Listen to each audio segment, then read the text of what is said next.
optional. So somebody wants to say something? Yes. Go ahead. So over here when it talks about the Mishnah Berurah, it says one second. Usually any portion of our bodies which is usually covered should not be revealed unless there's a specific reason for doing so. Yes. So you said that, for example, we're supposed to undress under our sheets. Supposed to. We might not do it, but we're supposed to. Yeah. Okay. But going off of this Mishnah Berurah, it says unless there's a specific reason. Doesn't undressing to go to sleep sound like a specific reason, so I don't have to undress under my sheets? No. If you have these sheets, so you can do it under them. So I mean, we don't do it is a separate issue, right? So, but for example, you cannot take a shower while you're in your pants. So you have to take off your pants, right? Or you have to go to the bathroom, so you have to do whatever you need to do. So that in those cases you have no choice. But if, for example, if you want to go a step, if you want to go above and beyond and do, it's in Shulchan Aruch is basic requirement. So somehow for us, it became what exactly he's talking about. But Shulchan Aruch says it's Halachah. Kitzur says also it's not. That's not something out of ordinary. Mm-hmm. Understood. Yeah. Okay. Any other questions? Anybody? Before we continue. I have one. Yes, please go ahead. About the distance to walk uncovered without the kippah. 4 cubits. It's in meters. How much? It's around 2 meters, a little less than 2 meters. And the other question is related to this. Can we have 2 kippah, one exclusive for prayer and another for everyday use in case we forgot and we enter with it to the bathroom? No, it's actually the head covering. So let's take a step back about head covering. So basically our sages say in Mishnah Berurah and others. So they say even when you sit, and you should not sit like on your bed without head covering. You understand? And many people even try to sleep with their kippah on. Okay, it's going to fall off, of course. Now, nobody's saying that it's not. But basically, I mean, you try to do what you should do, and it fall off. No problem, right? So they say sit with a kippah, stand with a kippah. Of course, you want to walk. They say up to the 4 amos. It's like your personal domain. It's 7 to 8 feet. In America, American measurement or in meters, I think it's like 1 meter and 80 centimeters to 2 meters, like something like that. So, but about head covering, so head could be covered with anything, basically. But wherever you can have any hat. They were using turban, whatever you want. It does not mean kippah. So kippah is like I would say the smallest hat. If somebody is hot, so he would keep If you're in a shul though, and everybody there wears a kippah, and you're the only one coming in with a hat, you have to fall in with the custom, right? They could say something or something like that, like, listen, Yeah, I mean, you see, if you have a ski hat, that's the problem. But if you have this dress hat, like other people, like this Jewish looking hat, I was saying double quote.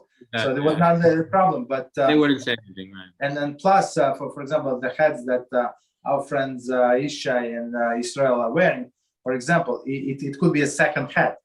So some people say so it's double. So it's like people who erase Shemaim, they have double head covering. So that's why should he change? You understand? So I mean, there is a practice to follow whatever the custom is, but if you want to go above and beyond, so basically nobody can tell you. I mean, you should not feel that you're doing something wrong. Right. That's but you shouldn't feel like you shouldn't go in there thinking, okay, I'm going to stand out while everybody's kind of like, like purposely going in there to look different, right? Oh, of course, of course. And so now you're going to a different direction. So if any mitzvah would make you feel arrogant, like you above everybody, so you have to stop. I don't know if I told you this story. Maybe I did. So long time ago, it was raining or whatever, and they offered me a ride from a shul, right? And they go by normal 45, 50 minutes, whatever, and I go by Rabbi town. So, and there were like group of people standing, and from nowhere, I don't know, like Satan went to my mind. So no, you go, I still keep Shabbos. It's still Shabbos for me. I go by Rabbi. So everybody told me, everybody. And when I realized what happened, whoa, stupid me. You understand? So in my mind was how I'm going to get home. Should I wait here for another 15 minutes? Maybe my wife is going to pick me up. This and that. Like, and they asked me if give me a ride, and that's what I answered. Yeah, you understand? So, but after that, I just keep quiet. So, and of course, they hold by 40 minutes, 50 minutes, whatever. I'm going 72 minutes. Just having an internet issue, Rabbi. Just trying to fix it. Okay, I'm just going to be off. Okay, no problem. So basically, whatever makes you like feel arrogant, whatever is it. It could be the smallest thing. Don't do it, because that's what we say in the Mariv prayer. So we said, Hashem, remove obstacle before me and behind me. What about the person? I don't know if you've ever experienced this, because I've experienced this. Like, I'm in a minyan, whatever, like let's say like a minyan factory or something, and there's always one guy who might be saying Omein like louder than everybody else, like, you know, like almost like, you know, like, you know, it's like, oh, I know where this is coming from, like, you know, is that like something? Or maybe some people it says a Shulchan Aruch that you have to say Amen very loud. You do very loud, but it should not be like obnoxious, so everybody.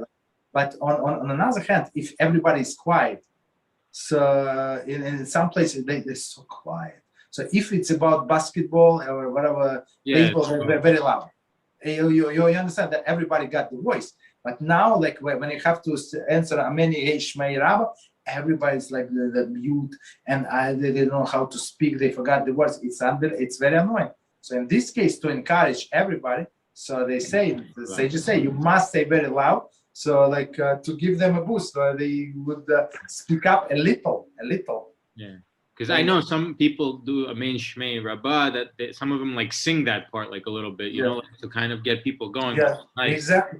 That's why I say in Mishnah Brura and Shulchan Aruch brings up that the world is stand on this answering Yehei Shmei Rabbah, and that's what we learn in Kitzur also. That's on this answering of Yehei Shmei Rabbah, it was worth it for Hashem created the world and go through all of this trouble with us from beginning of the time until now to hear one time answering Yehei Shmei Rabbah. So to say it like mumbling under your breath, it's not good. So, and it says, it's Shulchan Aruch, it says you have to do it with all your power, that to proclaim the greatness of Hashem. So you understand? So if you can say it louder, you have to say it louder. It should not be like people like changing their voice to say it louder, not normal voice. That's too much. But that's the thing. Okay, so one more time. Whatever makes you proud, don't do it. It's coming not from the right source. I think my story, this story is perfect. I was like ready like to. I say Hashem just swallow. Let me join the Korach. Like everybody turn it. Okay, so all right, that's the story. Okay. Wait, Rabbi. Yes, go ahead. Yeah, go ahead. So 2 questions. Number 1, you said if a mitzvah, you feel, gava when you're doing a mitzvah, you should stop doing a mitzvah. But to which mitzvahs does that apply? Because, for example, tefillin, I have to put on tefillin. Does it only apply to chumras or? No. If you're doing in the mitzvah and sometimes people do whatever they do and they look around. Did everybody see what I said? Did everybody see the way I bow to the morning? Did everybody see how I standing up after that? Did anybody see? No, everybody not. Notice that's the problem. So if you just do whatever you do and basically you're trying to follow the law. That's a different story. Do you understand? So don't if you don't pay attention what other people would say about it. Mm-hmm. I understand. And also, let's say a yarmulke is supposed to give you fear of Hashem. Well, So, sorry, I apologize, David. I think you're blocking the microphone. oh yes. So a yarmulke is supposed to give you fear of Hashem. Yes. So I want to That's know- what the Rambam said, not me. Okay, go ahead. Yes. So, but if I wear one yarmulke, let's say, or if I wear a normal size yarmulke, it might I might not feel it, and it would feel like I'm not wearing anything. So it's not giving me Yir Shemaim. So should I get a yarmulke, which, like, I don't know, it feels I feel it a little bit. It's big enough, it's itchy enough, it's something like a very small amount, just so that it's there. I know it's there all the time. Mm-hmm. I think that's what it is, and usually people who are trying to get closer, they would wear a bigger yarmulke. That's a proper way. It says about yarmulke, it has to cover your head as much as possible. That's why in the olden days they would use these turbans. You understand? So that's the small yarmulkes that can go that you whenever you put your tefillin and you have to remove the yarmulke. That's the problem. That's very small yarmulke. Okay, but all right. So all right, continue. Yes. All right. So sorry, I lost it. Okay. So we said about Mishnah Berurah, places, Talmud. So okay. So the last thing that we said for today, for a religious Jew, it's not optional to wear or not wear a yarmulke. So today became like a standard, and once it became standard or religious practices, so you don't deviate from standards. That's it. So for me, some people say no, he's very religious.